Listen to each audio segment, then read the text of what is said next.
મિત્રો, વાત શરૂ થાય છે 27 ફેબ્રુઆરીએ અબુધાબીમાં મંદિરની આસપાસ રેલવે સ્ટેશન અને બસ સ્ટોપ્સ જેવા વિકાસના કામોની ચર્ચા ચાલી રહી હતી.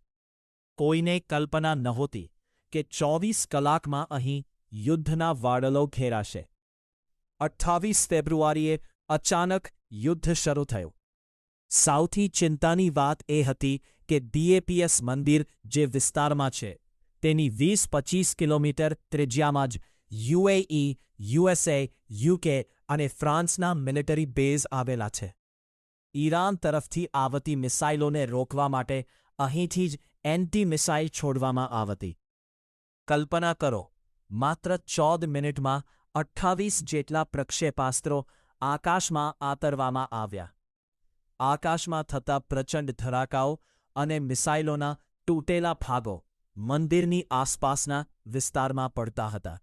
જ્યારે ભારત સરકારના પ્રતિનિધિઓ સંતોને સુરક્ષિત ભારત પરત લાવવા ઈચ્છતા હતા, ત્યારે 93 વર્ષની વયે પરમ પૂજ્ય મહંત સ્વામી મહારાજે એક ઐતિહાસિક નિર્ણય લીધો. તેમણે અબુધાબીમાં રહેલા બ્રહ્મવિહારી સ્વામી અને સંતોને ફોન કરીને કહ્યું, આપત્તિના સમયે મેદાન છોડીને ભાગવાને બદલે સમાજની વચ્ચે રહીને સેવા કરો. ભક્તિ અને પ્રાર્થના તો કરીએ, પણ સૌને હૂંફ આપવી એ આપણો ધર્મ છે.